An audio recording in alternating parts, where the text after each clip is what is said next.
Hey everyone, what's up? Welcome back to Why Would We Know? I'm Rajat. Andreas, hi. Yeah, and today we'll talk about the episode 4th of Rings of Power season 2. We've already watched the 3 episode. If you haven't checked out our previous reviews, then you can go to our channel and watch it. And yeah, today we'll talk about the fourth one and see where the story goes. Yeah, let's Yeah, do that. let's do that.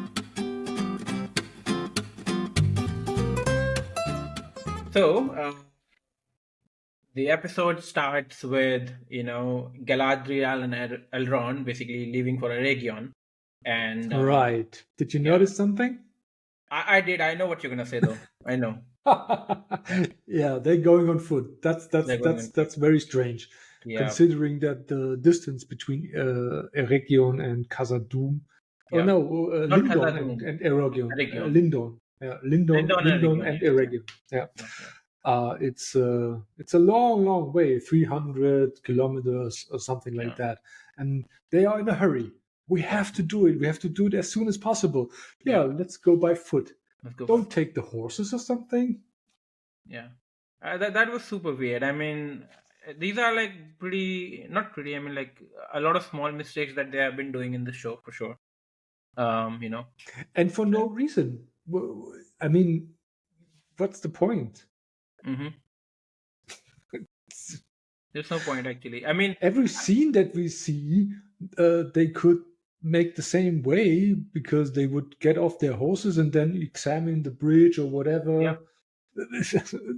And we see some horses in the Yeah. background. That And wouldn't be a problem.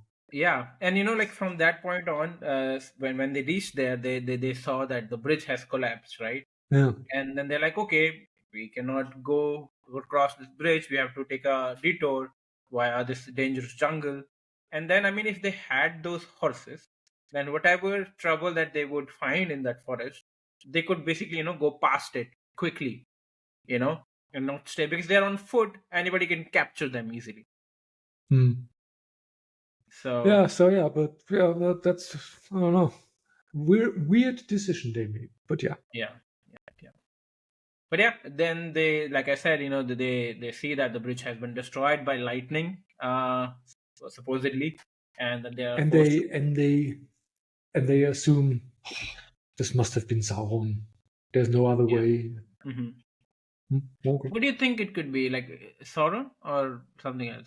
Like Yeah, literally the that's what lightning. they speculated at least. Hmm. Galadriel said something like that. Hmm.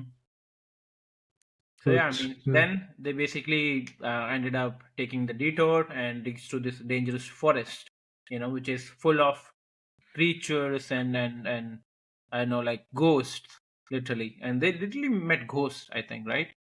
These were some kind of I don't know what they were No, called though, though. yeah, those were the so-called Barrow Whites.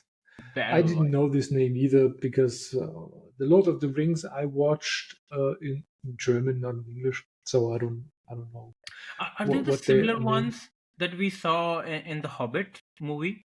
Because there was this one scene when Radagast and Gandalf were like fighting in some kind. Not, I think Radagast only, maybe fighting some in some kind of a old castle, uh, and there were like ghosts like these similar kind looking kind of ghosts. Ooh, I have to say I cannot remember anything from the Hobbit movies. I have Or completely. what about the Lord of the Rings? Because in the Lord of the Rings, I think there was this one particular section when there were like some ghost, the green looking ghost that attacked the orcs. I think to save Oh, no, that's the Army of the Dead. Army That's of the something Dead. Okay, so different. that's not the same. Okay, No, okay, that's so. But as far as I know, because I heard things, those Barrow Whites should not be there in this time frame, in this age, in the second age where this okay, happens, because they appeared only later because they were, um, yeah, victims of a war that has not yet been fought or something like that. I don't know. But anyway, so hmm. they fight all of those Barrow Whites, and then Elrond, and they always return, right? They cut their head off, and then the head comes back, and then Elrond was it Elrond? I guess it was Elrond.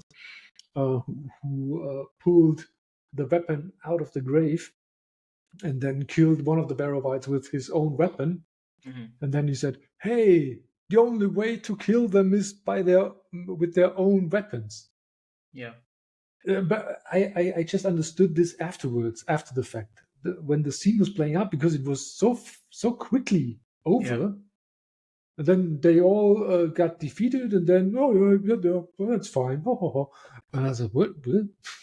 How did they? What happened now? So it was a little bit strange. What did you think? I mean, yes, even when that fight sequence was happening, when I think what's Elrond, when he was able to kill that first ghost or whatever that was, um, I could not, I did not get how he killed him, Yeah, or and then he was like, I think he went to Galadriel and he's like, hey, the only way to kill them is with their own weapon. I'm like, how did you figure that out? Did you already know that? Or yeah, yeah. How did he figure it out? yeah, He just grabbed some weapon, and then this thing was dead. yeah. Could be an accident that they could be that the former things they tried didn't work. That, but anyways, yeah, But okay. like in any ways, those were pretty bad ghosts, or whatever they were. They could not kill like them. Yeah, They it's lost pretty like easily. They lost pretty yeah, easily. it's okay. You don't know this that joke. You probably don't get that joke because you haven't seen Star Wars. Okay. They are like the stormtroopers. They Okay. always miss. The stormtroopers always miss. Okay. Yeah. It, it's I can similar. understand that. Yeah. Okay. Okay. So yeah, so yeah, and Like so slow, they like they're doing, uh, and then out, trying killing anybody. uh, yeah. But anyways, they finally defeat them. Yep. Um, and yeah, and why does then they see some orcs, right? Yeah. They They hear and see orcs, the orc army yeah. approaching, because they were hunting down a horse, right? Yep. Yep. Yep. That time. So I think that, but And that I think that plays out towards the end of the show. yeah, but we are in the storyline of Galadriel and Yeah. Elrond, Yeah. so we can wrap this Yeah. Yeah. storyline So up. yeah, I think Uh, then when they fought the orcs, and then Galadriel is like, "Hey, Elrond, take this ring away.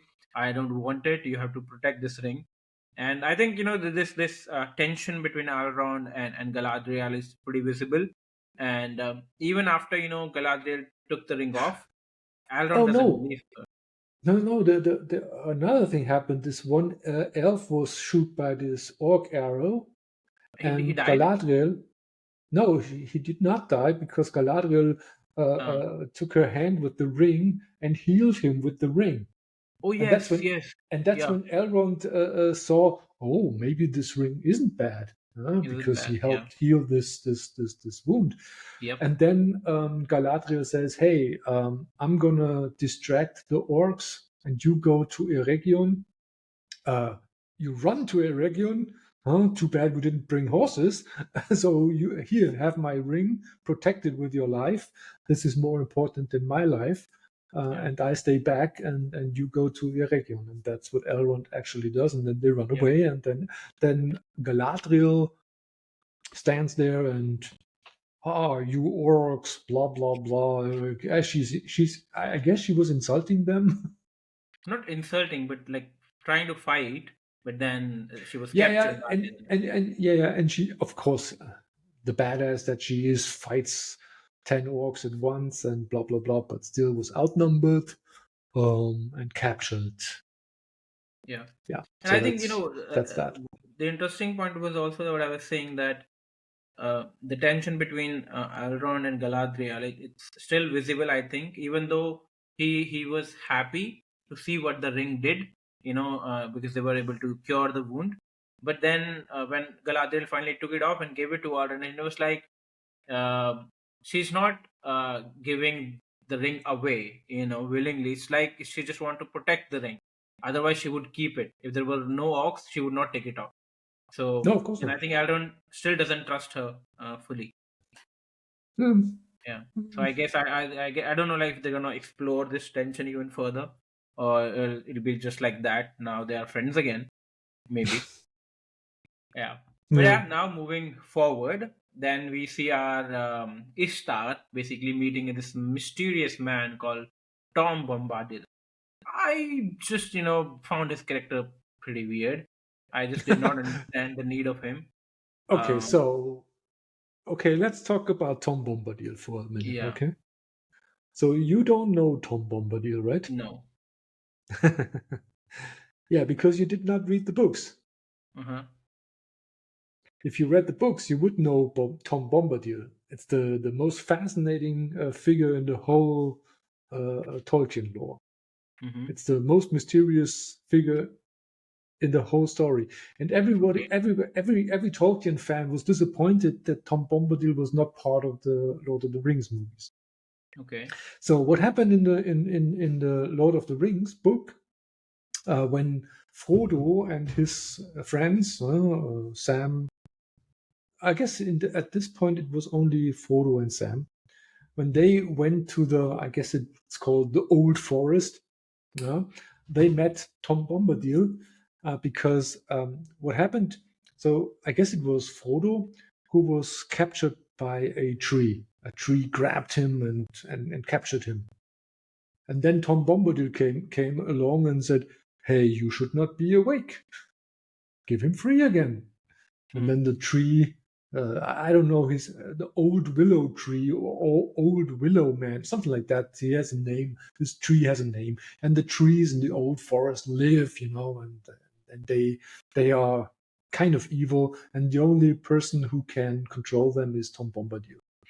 Okay. So, and then they go to Tom Bombadil's house where they meet his wife, Goldberry, and they have a jolly good time there. Tom Bombadil is a happy guy, yeah, and oh yeah, he's loving his garden and everything, and he's as tall as the halflings. He's not bigger than he's basically kind of a Really? halfling himself, and He didn't look like one.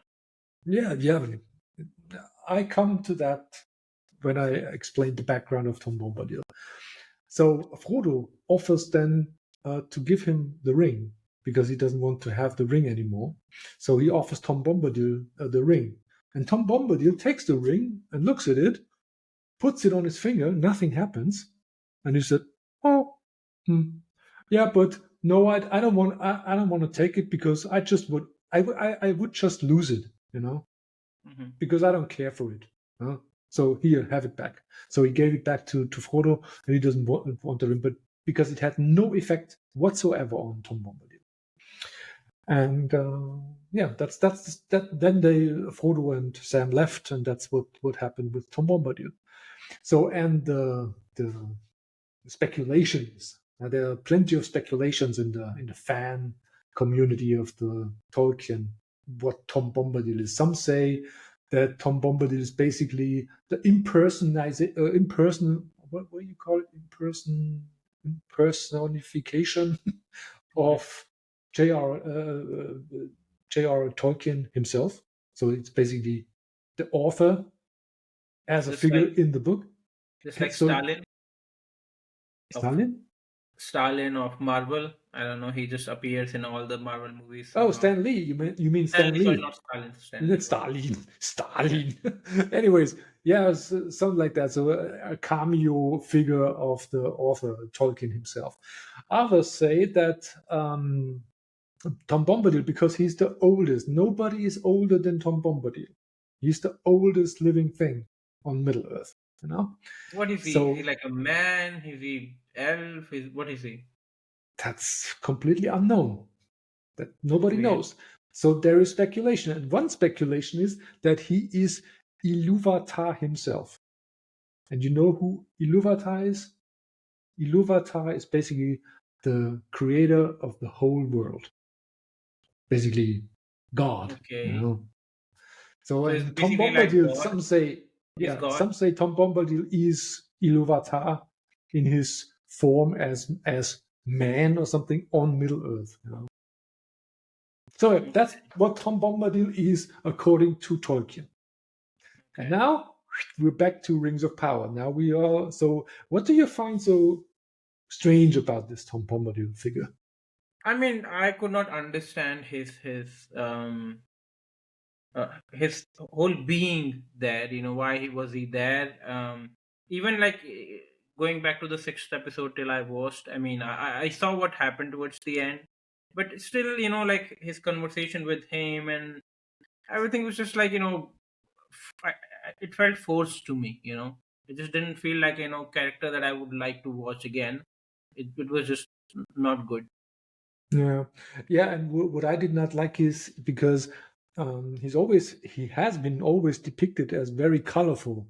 Yeah, he has a blue hat and yellow trousers and stuff like that, and the colors he's wearing in this show is very, yeah, beige colors. So he's not colorful at all. Yeah.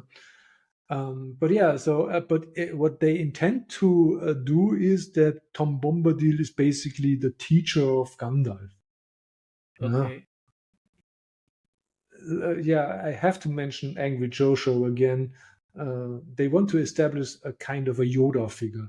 Again, you don't know because you didn't watch Star Wars, but Yoda Mhm. is the teacher of Luke Skywalker, and they basically want to have the same for Gandalf. So that Tom Bombadil is basically the Yoda for Gandalf. Mhm.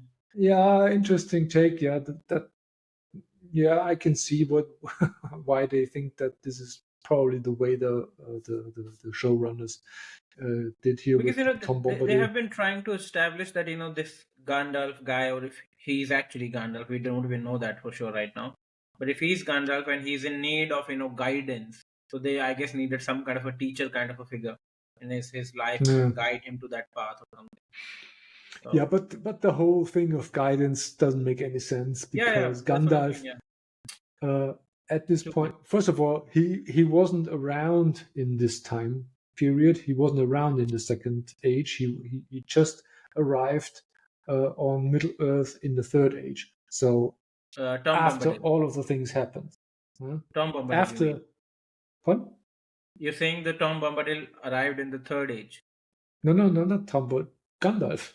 Gandalf. Okay. Gandalf arrived at the third because Gandalf was sent to Middle Earth to help the men and the elves to fight Sauron. And That and was his purpose. who sends these stars? Iluvatar. Ilúvatar. So that's Tom Bombadil. Okay. Yeah, no, that's not Tom Bombadil. That was just one speculation. So Okay. Iluvatar, the god, sends the Istar.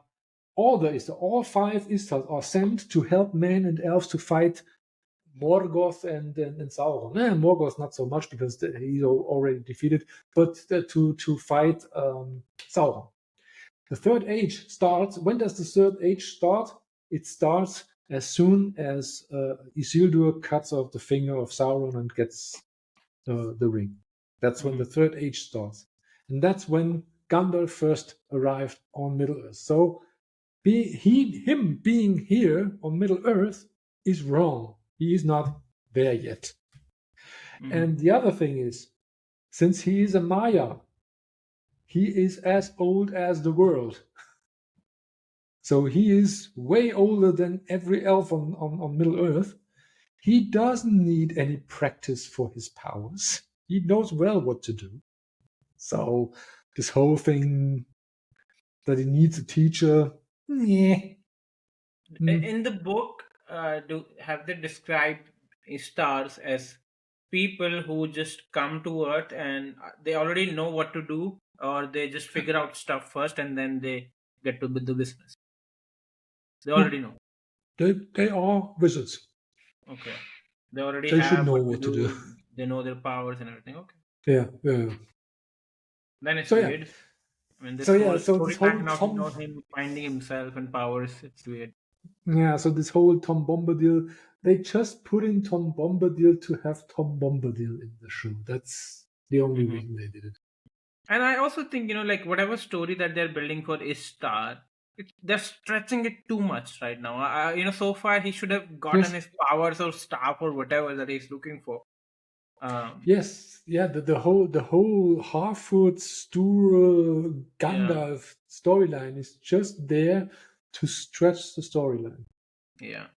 because they I mean, don't have I would really material. like if whatever he gets his powers or his staff or something, and he just goes to the actual thing which is happening in the Middle Earth, and start going to, I don't know, this, what's the word?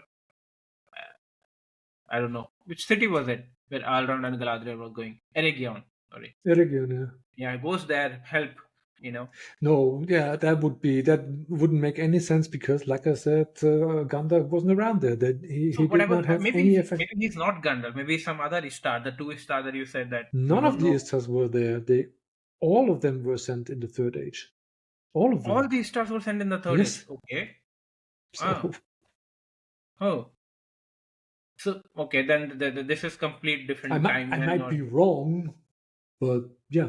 So like we have already said in the last episode, yeah, there is Gandalf, Saruman, and Radagast we know Hmm. of. That's the three wizards we know of, and then there are two blue wizards called the Blue Wizards. We don't know. Mhm. So okay, those two guys that we have seen now, the two Istari that we see now, the Saruman guy and the Gandalf The guy, dark wizard, yeah. might be the two blue wizards still, Could be. but Could be. they have no role whatsoever. No, at least according Yeah. to Tolkien, nobody Mm-hmm. knows anything about them. Mm-hmm. So they could be the showrunners could use those two wizards and let them do whatever they want because I mean, they could do yeah. whatever they want because it's not nothing is written down based on Mm-hmm. Tolkien. But I think, yeah, I think that's what this Rings of Power is. I think based very loosely based on, I would say, on Lord of the Rings word. Not loosely, but it's based on that. But they have changed a lot of facts, you know, just Yeah, to yeah, justify their storyline. it's fan fiction, you know. Yeah, If basically if you and I would sit together, hey, let's write a backstory for those guys. Yeah, we have no idea what the lore is. yeah. Even we probably would come up with a better story than this. Mm-hmm. At least, nah, I don't know. I would not have introduced Tom Bombadil because I wouldn't have known him. Yeah, true. Okay, but anyways, so yeah, so and in the last episode we saw that he got his staff, but he Mm-hmm. was destroyed. Have you seen that? I took the Yeah, snippet yeah, yeah. from the episode. So we were not clear. Did he have a staff? Didn't he have a staff? So he Yeah, found the staff lying on the floor, but yeah, this was not his staff, so it got destroyed when he summoned the tornado. yeah. And luckily, Nori and Poppy survived the tornado, but the bad guys don't, except one person of the bad guys. One Mm-hmm. one survives because he has to return to Saruman, and yeah, and Nori and Poppy they arrive at some I don't know cave dwellers. Yeah, Suzat. No, Suzat is No, that other place, right? yeah, no. So they go to. Oh yeah, they fall down the hill, right? Oh yeah, that was this stupid scene where they roll down this hill without hurting them, and then they directly fall in front of this one guy with his weird hair, Yeah, yeah, and yeah. he And he was immediately the falls in love steward. with Yeah. Poppy. He's like, his name is Nobody, right? Yeah, his name is Nobody, right? Yeah, Yeah, and there's immediately there's a love connection between Poppy and him. yeah. That Well, was weird. Not needed at mhm. all. What? So How? yeah, but I guess, yeah, to move on. I mean, now they reached to this community which is called stewards. They are there now, and apparently they are like the predecessor of halflings. One of their stewards. That's what they're saying, I guess. And one of them, I think, what was the name? I forgot. One of their stewards who left ruin in search of the Suzat. Like a heavenly place, I would say, place with green hills and all. And he never found it, and he never came back. Yeah, it's And basically they oh, you hinting. guess. That was my phone. Okay. They hinting on the Shire, right? He was looking for the Shire. Really? You would, okay. Yeah, actually, Yeah, yes. Green Yeah, Hills, blah blah blah. You know that's where yeah, yeah. the hobbits live. That's basically the Shire. I also never really understood the difference between the halflings and the hobbits. They look There is pretty none. similar. Huh? There is none. It's just a There's none? different name. Hobbits Okay. are called halflings. It's the Okay. same. Okay. And in the third age, they started calling them hobbits, right? Is it? Yeah, you know how it is in Lord of the Rings. Everybody is called something else with. So, for example, Gandalf has multiple names. Uh, No, but these halflings are calling themselves halflings, so they're not calling themselves hobbits. And in the Lord of the Rings, they were calling themselves hobbits. yeah, I guess there is no. I guess the Harfoots are just a tribe of the hobbits. They are hobbits. It's like we are all humans, but you are Indian and I'm German. I'm a Okay. German, you're an Indian, but we are still all humans. Yeah. That's the same here. They are hobbits. They call themselves Harfoots and Stur, but they're all Yeah. hobbits and halflings. That's an exchangeable name, halfling, hobbit, blah blah blah. So they are not really some genetic mutations or something like that. Those are hobbits.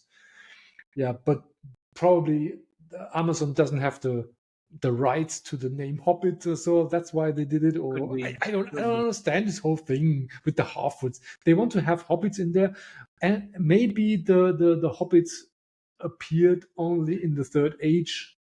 I don't know. I Maybe. don't know Because about the I don't backstory see of any like hobbits. of a physical appearance differentiation between the two. No, there is none. There's none, right? Yeah. No. So yeah, did you watch the extended edition, or is it even in the normal edition? In the third Lord of the Rings movie, I guess that we see a little bit of the scenes how Gollum became Gollum. Yeah. We see the Yeah. I mean, it was Smeagol. like he was with his brother on the boat, Yeah, and right, exactly. And basically, those are they didn't call themselves Hobbit as well, but they were hobbits, you know. Mhm. And so yeah, yeah. Hmm. So yeah, but let's call them hobbits, halflings, whatever. But the whole storyline with the Istar and the hobbits, Harfoot, stews, whatever, I don't know. I think this is absolutely pointless. Yep. I think, yeah, I think among all the story lineups that are like being played out, I'm least interested in this one, the Ishtar one. Even though he's might be one of the most important characters in the this series, but his story lineup is not as exciting. I mean, not like others are super exciting, but comparatively, his is, I would say, the worst. Yeah, yeah. I guess the only interesting storylines or that are important, I would say, are the storylines about the dwarfs and the Yes, elves with the and rings and Sauron and yeah, Adar. Okay, that makes sense. But the whole storyline about the hobbits and Numenor, even with Arondir and Theo that's pointless as well. mhm. And the whole the whole Numenor story, Numenor stuff, yeah, that is also. yeah, it might be it is important because according to the law, Sauron, um, what do you call it?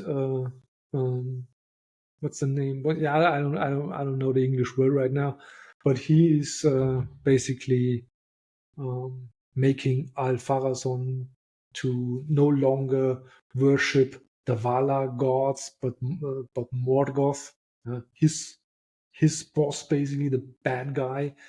I Mhm. don't know. Morgoth at this point must be dead already, or not dead because you cannot kill a Valar.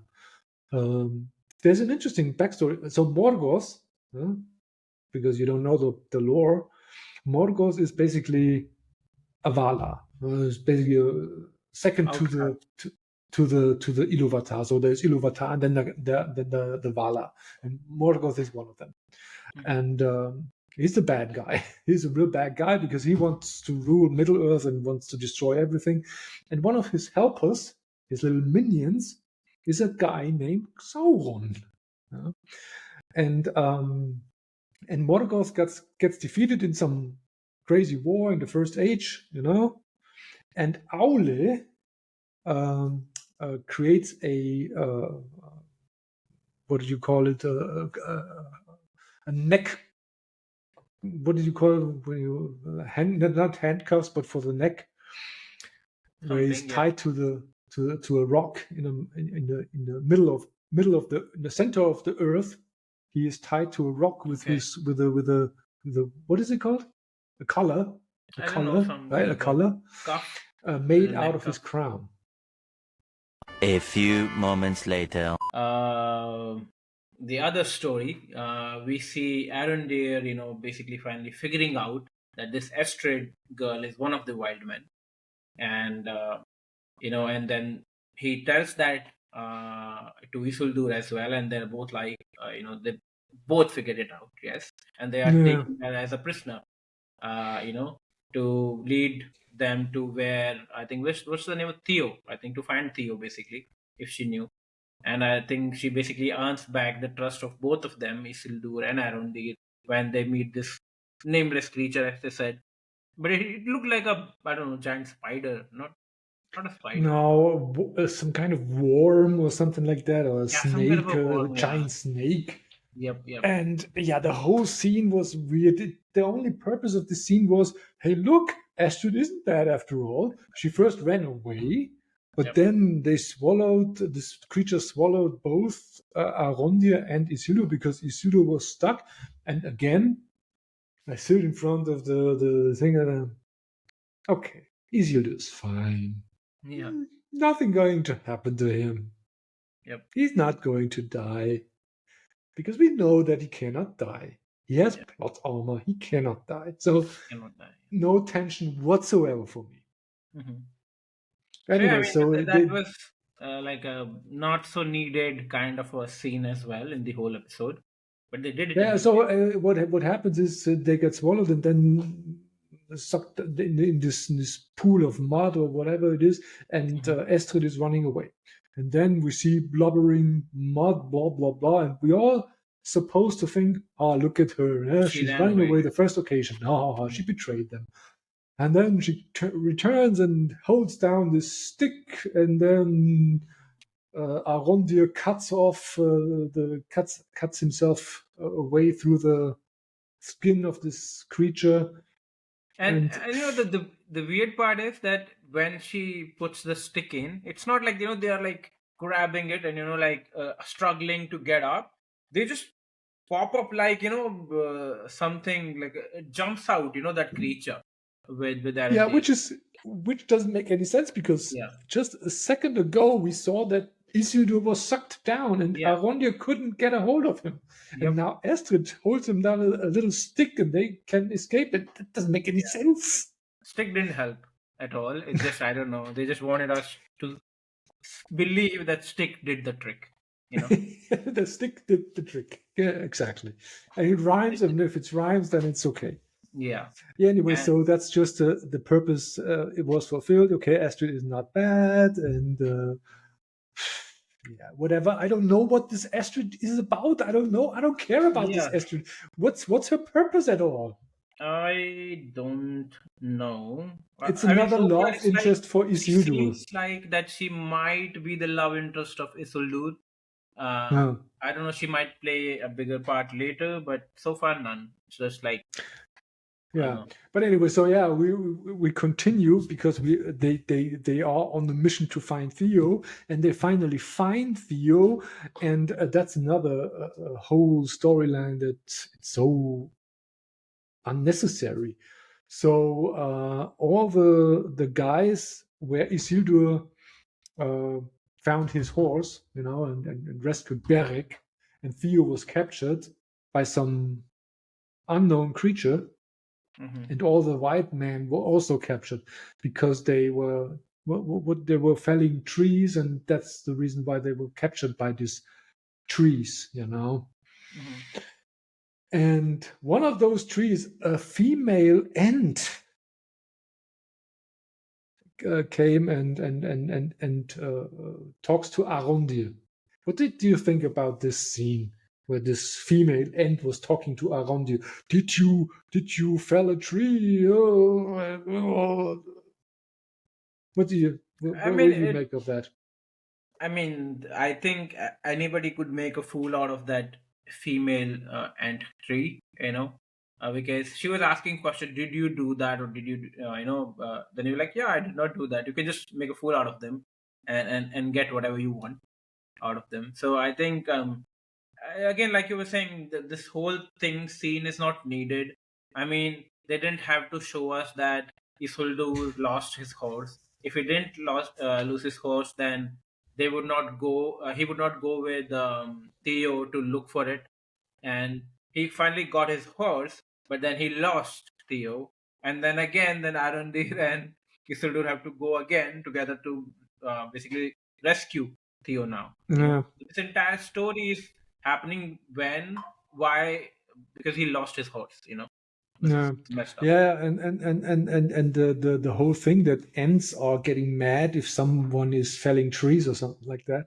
Yeah. That's also not true because that's not the job of the Ents. The Ents should protect the forest. They should protect the trees, but not one tree that's getting felled. They just there to protect that they don't destroy the whole forest. That's their job. They're basically shepherds of the forest. And shepherds, yeah, that's a good analogy. They don't never kill sheeps. Yeah, of course they kill sheeps, but in a controlled way, yeah, and therefore this Ent being mad at Aronde because he uses wood for fire or something like that Hmm. doesn't make any sense. Yeah. And also he wears he wears a bow made of wood, so. Yeah. So yeah, anyways, this is just another scene, just like with Tom Bombadil. They wanted to have Ents in the show. That's why they put Ents in the show. Hmm. Completely pointless scene, has no effect whatsoever. True. And then And yeah, they just wanted to show female Ents because we did not see female Ents in the Lord of the Rings movies, so they show female Ents. mhm. I mean, yeah, they're just trying to, like they have like this bucket list or like checklist. They're like, okay, Yeah, this is done, this is done. Somehow just yeah, incorporate that creature into the story for yeah. the sake of it. Yeah, that's the same with the Balrog all the time. We see Balrogs all the time. Yep. Okay, now moving forward, then I think in the other story we see, Galadriel. I mean, I think we already talked about it that she's now with Yeah. Adar's army. She's been captured. Yeah, basically, we've done with this episode. We have talked about everything. So, Yep. So what do you think about this episode? Didn't like it as much as the previous ones, I would say. Comparatively, it was less exciting, more loopholes or what's the word? Plot Senseless holes? episode comparatively. Not loopholes, but senseless. Yeah, Uh, yeah. The storyline, the main storyline, doesn't get pushed forward here mm, so much. It's just a filler episode. Filler They episode, yeah. concentrate on all the side stories, like the Hobbit story and the Arondir story, and we don't care about either of them. And like I think it happens in the next episode, I guess. But the one thing that I also questioned, for example, we saw that Elrond and Galadriel going to Eregion by foot, right? And then I think it will happen in the next episode as well when Sauron basically travels to this dwarf capital, which is what is called the dwarf Khazad-dûm. capital? Al what? Khazad-dûm. Khazad-dûm, yeah. And he's like, traveling there very often, just to, make a deal, crack the deal and all. And it's all happening Oh yeah, yeah, yeah. parallelly, I But guess. that's we will talk about it in the next Yeah. episode. But I guess, Anyway, one so thing that I don't like about, how they're showing everything is that they should, establish the timeline as well. Because, yeah, it gets, I get confused a lot of them. I'm like, okay, I mean, they are taking like, I don't know how many days to reach to Eregion and orcs have reached there. He's, building his rings without any issues. Nobody's troubling him. And it just doesn't make sense. no, no. They're So not yeah, anyway, so established. that's it for the episode 4, eldest, and yeah, looking forward to the next episode, the 5th episode, Yeah. and yeah, so See you that's it for in the now. next one. See you. Bye. Bye Peace bye. out. Good.